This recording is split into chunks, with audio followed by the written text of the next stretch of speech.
I think this would be an anomaly anywhere it would have taken place, whether it's Southern Ohio or anywhere else. The booking sheet lists the charge as endangering children, a first-degree misdemeanor, times 16. 16 counts. 16 children, read that again. A piece of paper logged into a county computer system on June 30th tried to summarize the inside of a house on Omar Street using a checkmark in a box. The form is dry. The reality is not. Video just released of those family members being taken to jail. Only 3 of the Ciders remain in jail at this point. Gary Cider Junior, his wife Elizabeth Ciders, and his mother, Christina Ciders. She goes by Lynn. They're being held on a $300,000 bond each. Gary Cider Senior was released from jail to a hospital for treatment. Think of the hydraulic door on the back of a sheriff's transport van. The one with the small square window reinforced with wire mesh. Picture that door swinging. Open not to the usual shuffle of a Friday night arrest, but to a slow-moving silence broken only by the metallic click of shackles and the squeak of a wheelchair that had to be brought out because the 73-year-old patriarch couldn't stand on his own. That van didn't just carry 4 defendants. It carried a sealed ecosystem.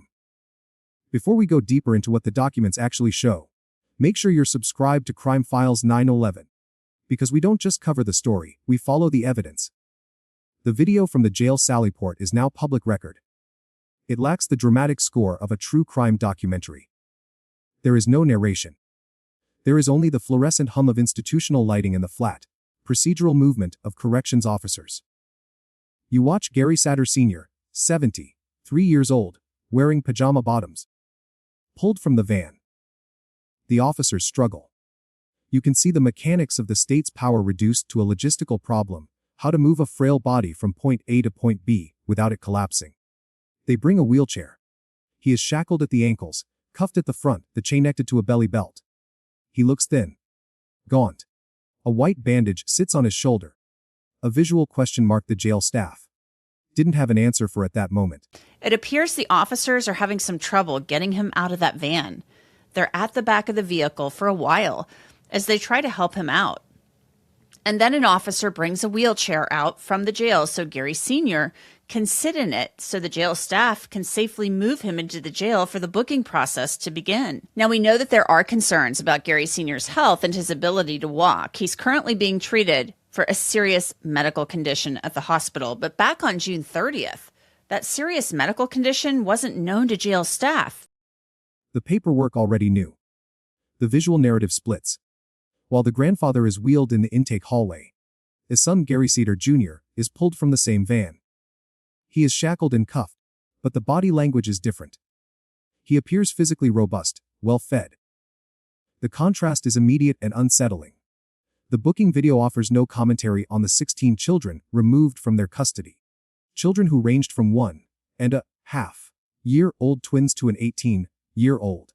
It only shows Gary Jr. leaning against the cinderblock wall as the officer unshackles his ankles, then checks inside his mouth. A standard search. Gary Jr. complies. He stands there, a man accused of presiding over a house that the Venton County prosecutor described as squalid, yet in the flat light of the jail hallway, he looks like a man who hasn't missed a meal. The metabolism of that house was a zero-sum game. The video captures the physical evidence of who won. Gary Jr. is in handcuffs, so he is pulled from the back of the van so he can be led into the jail hallway with his father. Interestingly enough, Gary Cider Sr. is shackled at the ankles, and he is also handcuffed at the front. Those cuffs are attached to a belly chain to keep him secure. A male corrections officer wheels Gary Sr. into the hallway. This is the area where an initial search of inmates is conducted. Every jail has an area similar to this one. You'll notice that Gary Sr. is not shackled at the ankles like his son. Gary Sr. is wearing pajama bottoms, and he seems a little out of it. Gary Jr. trails behind his father, again shackled at the ankles and handcuffed, and those cuffs are held in place by that belly chain. The officers tell Gary Jr. to lean up against the wall, and then they uncuff him so the booking process can begin. One thing that I notice here, Gary Jr. appears to be pretty well fed, and his father appears thin.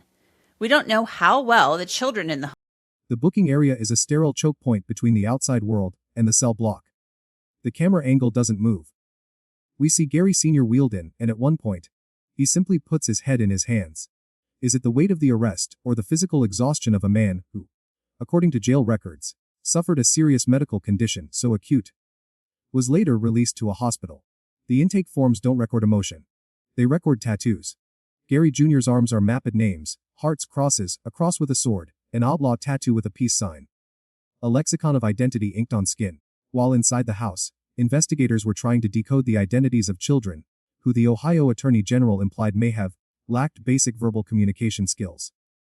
Due to prolonged isolation, minutes tick by in the video. Then the back door of the van opens again. Christina Ciders, the grandmother, walks in. She is handcuffed, connected to a belly chain, standing straight. Directly behind her walks Elizabeth Ciders, the mother. This is where the visual evidence fractures the standardized charge sheet. Look at Elizabeth's hands. She is carrying a stack of papers, yet she is not handcuffed. In a transport carrying 4 co-defendants, 3 are restrained, 1 is not. This isn't a clerical oversight. Deputies make discretionary decisions about restraints based on behavior, cooperation, and threat assessment. Elizabeth walks into the jail holding her own paperwork, a bureaucratic detail that screams louder than a confession. She practically cowers. Her shoulders are hunched, her frame compressed. The officer pats her down, processes the paperwork, and she simply watches. Her hair is wet in later intake shots, suggesting a shower. A resetting of the biological clock inside a facility that runs on routines. A bruise is visible on her left arm. It's a purple smudge on the timeline, unexplained, unmoving. The intake videos roll on. Gary Sr. crosses his legs in the wheelchair, settling in, a gesture of bizarre comfort. Gary Jr. waves at someone off camera, mouthing words, a transmission of solidarity, or simply a check, in signal from one part of the machine to another. The family unit, which had been geographically contained in a single house, is now dispersed across 4 corners of a jail processing room, but still operates on a frequency only they can hear. Here is the gap that turns this from a sad story into a forensic puzzle. The defense attorneys and the state agree on the location of the children. They agree on the date of the raid. What is hidden in plain sight is the trigger. Why did deputies and BCI agents execute a search warrant on June 30th? The public narrative nods toward 4 public indecency charges filed against Gary Jr. for alleged incidents during the last week of May. Incidents that supposed happened at the home, but a seasoned prosecutor doesn't launch a multi-agency raid resulting in the removal of 16 children based solely on a misdemeanor indecency allegation. The search warrant affidavit remains sealed, a black hole in the public record. The Attorney General mentioned seizing electronic devices, phones, tablets, machines that require analysis by the Cybercrimes Unit. If you find a house full of silent, isolated children clutching smartphones filled with anime avatars and cryptic reposts, what exactly is the crime you're proving?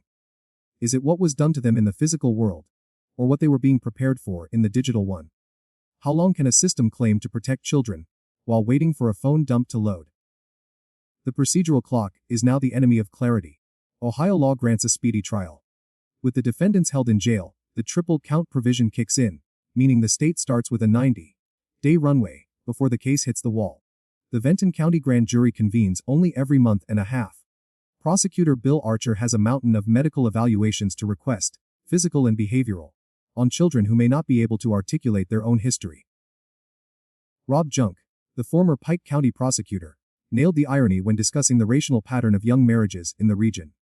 He stated that if a 15-year-old gets married today, his first call isn't to a journalist, it's to Children's Services and the sheriff. But Elizabeth was married at 15 across state lines. The paperwork already knew. This is a closed system engineering its own immunity. The 6 older children had not been in school since at least October 2021. The Gallia County complaints existed. The state had touched the family before, documented the educational neglect, and the case still slid into the shadows. Gary Cider Senior, the patriarch wheeled into the jail, was eventually released to a hospital for a condition so serious it overrode his bond status. The legal mechanism treats a dying old man with more urgency than a house full of unschooled children. We watch Gary Jr. show his tattoos to the booking officer. We watch Elizabeth clutch her papers, uncuffed, looking like a hostage in her own biology. The visual record ends with standard orange jumpsuits and metal doors closing. The forensic record hasn't even started to download. The Ohio attorney has stated the devices seized will be analyzed. That is where the story accelerates into a thriller, not a social work case. Those phones didn't just contain TikTok reposts. If the digital forensics reveal location data, search histories, or encrypted applications masked by enemy icons, this case mutates entirely.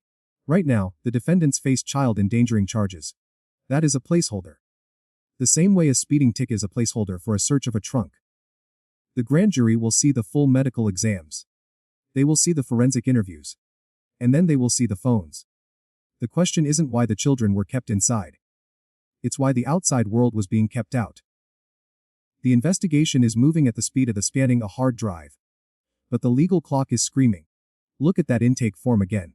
The charges are flat, uniform, 16 carbon copies of a statute that doesn't fit the reality. The video shows us a family hierarchy through physicality, the dying grandfather, the fed son, the rigid grandmother, the terrified, uncuffed mother carrying the receipt of her own processing.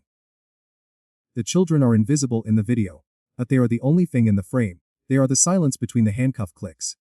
The jail sallyport door closes. The van pulls away. The paperwork already new. Go to the Venton County of Courts online portal. Pull up the docket for State of Ohio versus Cider. Read the list of charges and look at the bond amounts. Then look at the gag order motions. Currently being Ohio Supreme Court. Ask yourself one direct question and drop it in the comments. What specific combination of physical evidence and digital intelligence was presented to a judge to justify a $300,000 bond per defendant for a child endangering charge? If you're following the evidence, not the headlines, you know the answer isn't in the video. It's in the sealed affidavit. Make sure you like, share, and subscribe to Crime Files 911. And hit the notification bell. We'll be here when the door opens.